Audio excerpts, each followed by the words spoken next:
할렐루야. 2020년 5월 6일 수요 중보 예배를 시작하도록 하겠습니다. 우리 함께 기도하고 예배하시도록 하겠습니다. 기도하겠습니다. 하나님 감사합니다. 먼저 우리 사랑하시고 우리를 불러주시고 또 우리를 하나님의 자녀 삼아주신 그 은혜에 진심으로 감사드립니다. 하나님, 날마다 이 하나님의 그 은혜를 감사하는 그런 신앙이 우리 가운데 있게 하여 주시고, 하나님의 사랑 가운데에서 항상 충만하고 행복하고 기쁨으로 사는 주님의 자녀들에게 하여 주시옵소서. 예배를 하는 순간순간 하나님 우리들의 마음과 생각과 뜻을 지켜주시고 하나님의 은혜로 날마다 살아가게 하여 주시며 감사드리며 예수님의 이름으로 기도하였습니다. 아멘. 우리 찬송가 90장 함께 찬양하도록 하겠습니다. 제가 아주 좋아하는 찬송가인데요. 같이 이 가사를 묵상하시면서 하나님을 찬양하실 때에 큰 은혜가 여러분과 제게 있길 원합니다. 함께 찬양하겠습니다. 주 예수 내가 알기 전 날 먼저 사랑했네. 그 크신 사랑 나타나 내 영혼 거듭났네. 주 내 맘에 늘 계시고 나 주의 안에 있어 저 포도비유 같으니 참 좋은 나의 친구. 내 친구 되신 예수님 날 구원하시려고 그 귀한 몸을 버리사 내 죄를 대속했네. 나 주님을 늘 믿으며 그 손을 의지하고 내 몸과 마음을 바쳐서 끝까지 충성하리. 내 친구 되신 예수여 큰 은혜 주시려고 날 항상 보호하시고 내 방패 되옵소서. 그 풍성한 참 사랑을 네 능히 끊을 소냐. 날 구원하신 예수는 참 좋은 나의 친구. 주 예수 내가 알기 전 날 먼저 사랑했네. 그 크신 사랑 나타나 내 영혼 거듭났네. 주 내 맘에 늘 계시고 나 주의 안에 있어 저 포도비유 같으니 참 좋은 나의 친구. 내 친구 되신 예수님 날 구원하시려고 그 귀한 몸을 버리사 내 죄를 대속했네. 나 주님을 늘 믿으며 그 손을 의지하고 내 몸과 마음을 바쳐서 끝까지 충성하리. 내 진실하신 친구여 그 은혜 내려주사 나랑 상보하시고 내 방패되옵소서. 그 풍성한 참 사랑은 능히 끊으소냐. 날 구원하신 예수는 참 좋은 나의 친구. 아멘. 아멘. 우리 하나님 말씀입니다. 우리 하나님 말씀은 디모데 전서 4장 8절 말씀입니다. 하나님의 말씀은 디모데 전서 4장 8절입니다. 제가 봉독해 올리도록 하겠습니다. 육체의 연단은 약간의 유익이 있으나 경건은 범사에 유익하니 금생과 내생에 약속이 있느니라. 아멘.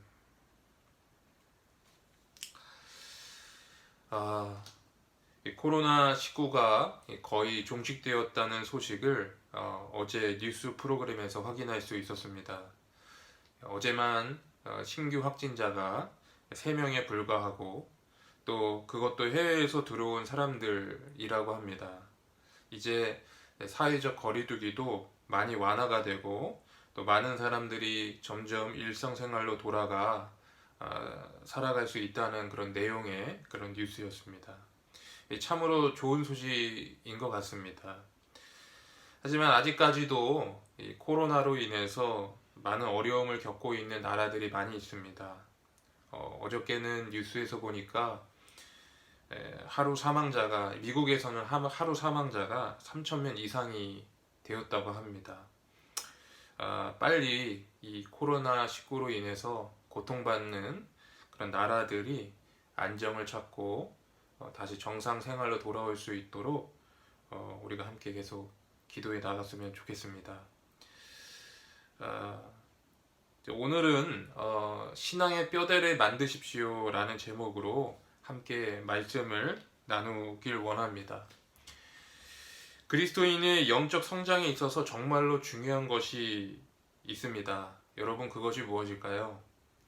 그것은 바로 우리들의 신앙의 삶에 신앙적인 규율을 세워 나가는 것입니다. 운동선수가 훈련을 할 때 일정한 규칙을 가지고 삶의 뼈대를 세우는 것과 마찬가지입니다. 공부 잘하는 사람은 자신만의 루틴을 가지고 있습니다. 그래서 자신의 삶의 뼈대를 세우고 그러한 삶을 지속해 나갑니다. 그렇게 할 때에 운동하는 사람도 공부하는 사람도 좋은 결과를 얻을 수가 있는 것입니다. 마찬가지로 좋은 그리스도인 역시 영적인 성장을 위해 가져야 할 것이 있습니다. 그것이 바로 신앙적인 규칙을 갖는 것입니다. 단지 교회는 기독교는 은혜의 종교라는 식으로 말을 해서 삶을 방만하게 살거나 아주 어떤 방종하는 것처럼 살면 안 된다는 것입니다. 여러분, 저와 여러분이 속해 있는 교단을 감리교단이라고 합니다. 이 감리교단을 영어로 번역하면 메소디스트라고 합니다. 메소디스트. 이 메소디스트란 단어는 이 메소드라는 단어에서 유래가 되었는데 방식, 방법 혹은 일의 순서라는 뜻을 가지고 있습니다. 그럼 왜 사람들이 이 감리교인들을 말할 때 메소디스트라고 했을까요? 그 이유는 감리교를 창설한 존 웨슬리와 그와 함께한 그 홀리클럽이라 그러죠. 홀리클럽 친구들이 영적 성장을 위해서 영적인 규칙과 규율을 철저하게 지켜왔기 때문입니다. 그리고 이런 전통 가운데에서 사람들이 감리교도들을 메소디스트라고 한 거예요. 한마디로 말하면 규칙주의자들이라는 것입니다. 존 웨슬리는 아무도 규칙 없이는 좋은 그리스도인이 될 수 없다고 말하였습니다. 그리고 기회가 될 때마다 경건과 경건의 증진과 이 선결함의 실천의 중요성을 강조하면서 규칙이 중요하다라고 강조하곤 했습니다. 그렇다면 여러분, 우리들의 신앙을 성장시킬 규칙들은 무엇이 있을까? 존 웨슬리는 그리스도인의 삶을 크게 경건 행위와 자비 행위, 이렇게 두 가지로 구분하였습니다. 다시 말해서 경건 행위와 자비 행위에서 규칙을 만들어서 지킴으로써 우리들의 신앙이 성장해 나아갈 수 있다라는 것입니다. 그렇다면 여러분, 경건 행위에는 무엇이 있을까요? 바로 말씀 묵상과 기도 생활을 들 수가 있습니다. 먼저 말씀 묵상에 대해서 존 웨슬리는 일찍이 자신을 한 책의 사람이라고 표현했습니다. 그 한 책이 바로 성경인데요. 그렇다면 이 말의 의미는 무엇일까요? 그것은 바로 성경 말씀을 그만큼 귀하게 여겼다라는 뜻입니다. 성경 말씀을 귀히 묵상하고 또 그것을 지키는 자에게 하나님은 놀라운 축복을 약속하셨습니다. 말씀을 읽을 때마다 우리는 영혼의 때가 물로 씻는 것과 같은 그런 경험도 하게 되고, 또 말씀을 읽을 때 삶의 지혜와 영적인 분별력도 갖게 됩니다. 무엇보다 하나님의 뜻이 무엇인지를 깨달을 수 있게 되고 그 뜻에 순종할 수 있게 되는 것입니다. 이렇던 약속의 말씀을 깊이 묵상하고 읽는 것은 그리스도인에게 아주 중요한 영적인 성장을 가져다 준다는 거예요. 시편 1편 말씀에도 복 있는 사람은 여호와의 율법을 주야로 묵상하는 자라고 되어 있습니다. 그러므로 우리는 말씀을 깊이 묵상하고 그 말씀을 읽기 위해서 우리는 규칙을 세우고 그것을 매일매일 지켜야 되는 줄 믿습니다. 또 여러분, 우리가 지켜야 될 신앙의 규칙 가운데 또 무엇이 있을까요? 경건 생활을 위해서 우리에게 중요한 규칙이 또 하나가 있는데 그것이 바로 기도 생활인 것입니다. 민수기 28장에 보면 매일 2마리씩 흠없는 순양을 상번제로 드리되 한 마리는 아침에 드리고 다른 한 마리는 해질 때에 드리라 라고 되어 있습니다. 여러분, 이 말씀의 의미는 무엇일까요? 지금 민수기 말씀에서 하나님은 매일 2번씩 양을 잡아서 제사를 드리라고 말합니다. 그 말의 의미는 무엇이겠습니까? 그것은 바로 그리스도인이 가져야 될 매일의 기도 생활을 의미한다고 저는 생각을 합니다. 우리는 정해진 시간에 기도하는 기도의 규칙을 가져야 합니다. 그렇게 할 때 하나님과의 관계가 친밀해지고 하나님과 깊은 은혜를 누릴 수가 있기 때문입니다. 이것이 바로 기도의 깊은 유익이라는 것이죠.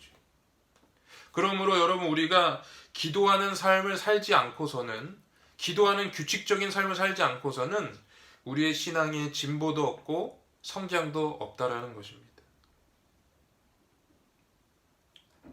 또 여러분, 우리는 전도나 힘든 자들을 섬기는 일도 해야 합니다.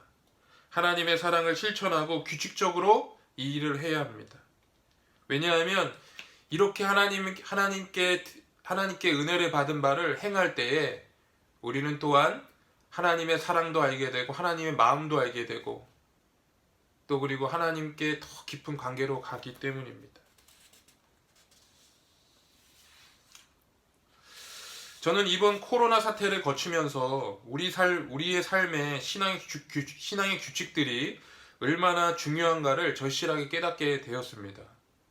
수요예배와 금요예배, 중보기도 모임과 같은 것이 그냥 있는 것이 아니구나. 이 모든 게 다 우리 신앙을 위해 베풀어 주신 하나님의 은혜의 통로구나 라는 사실을 깨닫게 되었다는 거예요. 여러분은 어떠세요? 코로나 사태를 거치면서 우리들의 신앙의 규칙들이 무너져 내리고 그러므로 인해서 여러분의 신앙의 신앙의 어떠한 진보도 많이 퇴보하지는 않았는지 모르겠습니다.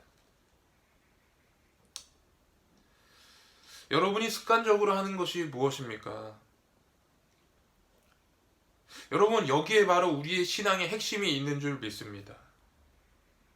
역대기서나 열왕기서에 보면 그 나라의 왕들이 자신을 어떻게 개혁하느냐에 따라서 그 나라의 흥망성쇠가 나뉘어졌다는 것을 우리가 알 수 있습니다. 우리의 삶도 같은 이치라고 생각을 합니다. 여러분들의 신앙이 새로워지기를 원하십니까? 여러분의 신앙에 영적인 진보가 있기를 원하십니까? 하나님과의 친밀한 교제가 열리고 기도의 응답도 열리고 이런 은혜를 누리길 원하십니까? 그렇다면 여러분의 삶에도 이러한 삶의 개혁이 있어야 되는 줄 믿습니다. 여러분의 신앙생활에 영적인 뼈대가 세워져야 되는 것이에요. 그래야지 그 뼈대를 중심으로 해서 좋은 신앙의 집도 지을 수가 있는 것입니다. 이러한 헌신과 결단 없이 그 어떠한 사람도 영적인 진보나 성장을 맛볼 수가 없습니다. 이제는 우리가 하는 습관들을 많이 자제했으면 좋겠습니다. TV나 인터넷, 유튜브 같은 것들을 한번 자제해 보시길 바랍니다. 할 수 있다면 그 미디어에 대한 금식도 해볼 필요가 있습니다. 한 3박 4일 정도 미디어에 대한 금식을 해보고 그때 영적인 뼈대를 따라 우리가 세운 영적인 규칙을 따라 한번 살아보는 겁니다. 하루에 한 30분이라도 기도하는 삶을 지속해보고 하루에 성경을 비록 적은 장수지만 한번 읽어보시기 바랍니다. 그렇게 하다 보면 어느 순간 여러분들이 하나님을 더욱 사랑하고 있다는 것을 깨달을 수 있을 것입니다. 이러한 것이 믿음입니다. 그리고 이러한 믿음이 산을 옮기는 믿음입니다. 그리고 이러한 믿음이 우리를 살리는 줄 믿습니다.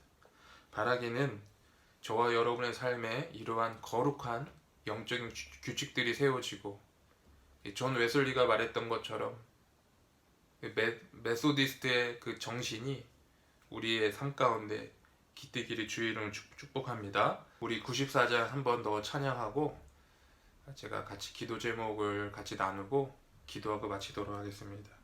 주 예수보다 더 귀한 것은 없네. 찬양하겠습니다.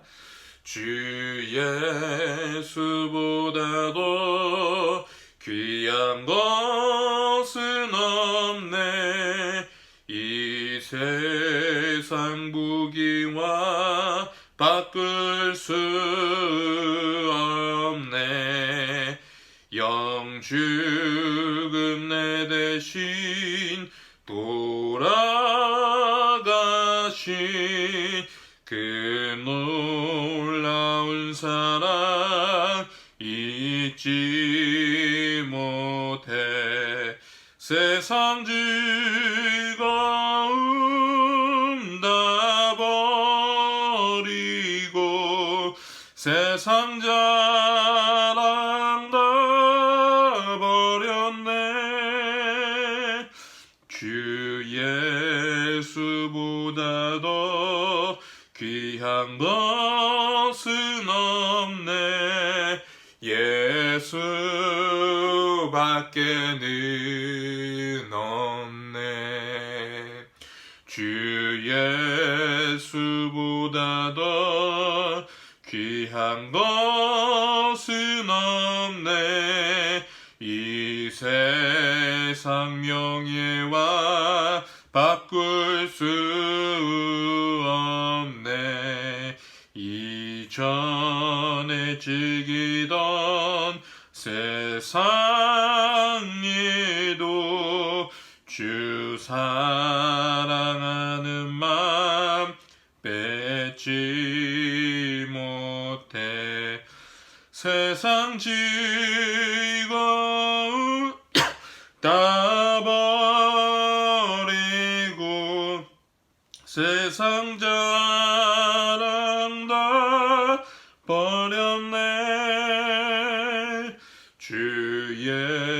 예수보다 더 귀한 것은 없네.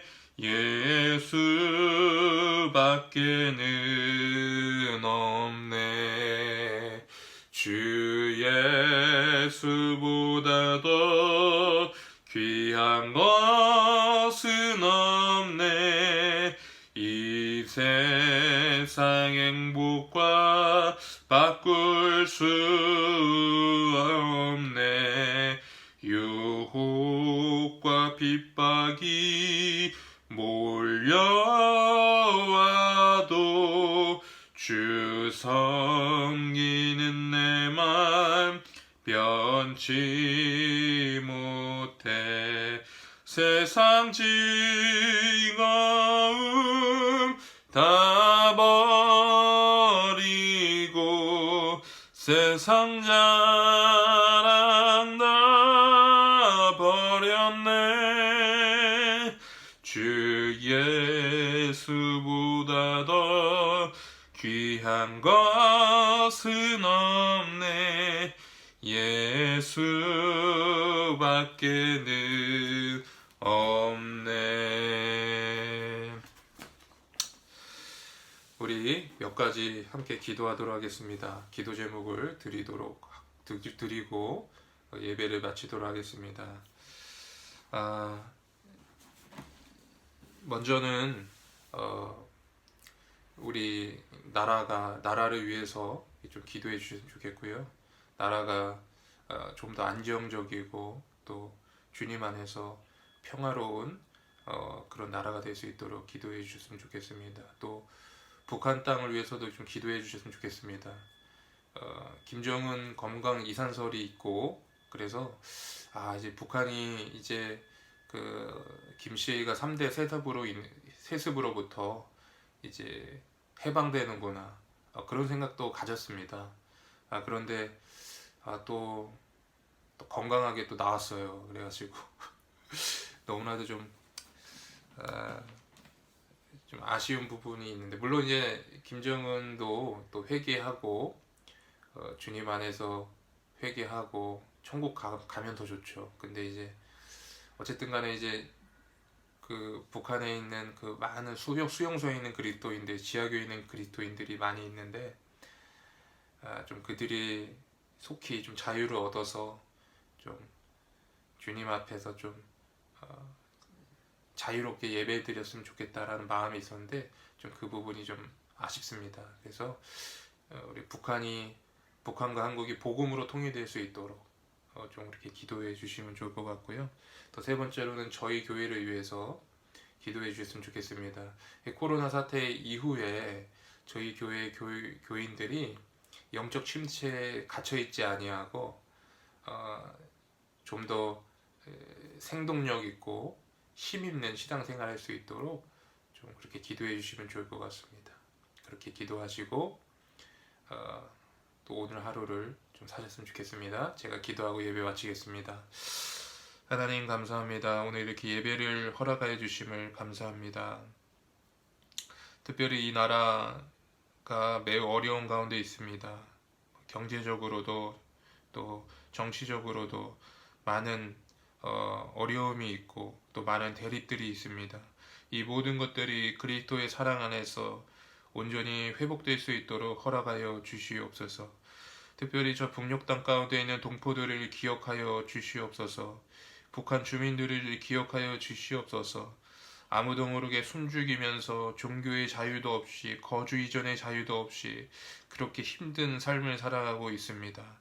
하나님 아버지, 우리나라가 하루속히 복음 통일되게 하여 주셔서 정말 마지막 때에 하나님의 그 나라와 하나님 나라의 확장을 위해서 크게 쓰임받는 거룩한 대한민국 될 수 있도록 도와주시옵소서. 영도교회 교인들 한 분 한 분을 주의 이름으로 축복합니다. 코로나 사태를 겪으면서 무너졌던 예배의 삶이 회복되게 하여 주시고 영적인 침체와 무기력 가운데서 자유롭게 하여 주시고 하나님의 크신 은혜를 더하여 주셔서 하나님 이전보다 더 간절히 하나님을 찾고 기도하는 그러한 영도교회 교인들 될 수 있도록 인도하여 주시옵소서. 오늘 이 설교를 듣고 있는 분들 한 분 한 분을 주의 이름 축복합니다. 날마다 성령님의 기름 부으심과 인도하심이 함께하여 주셔서 항상 지켜주시고 안전하게 보호하여 주시고 주의 은혜로 날마다 살아감으로 감사하는 그러한 중보기도 팀원들 될 수 있도록 인도하여 주시옵소서. 감사드리며 예수님의 이름으로 기도하였습니다. 아멘.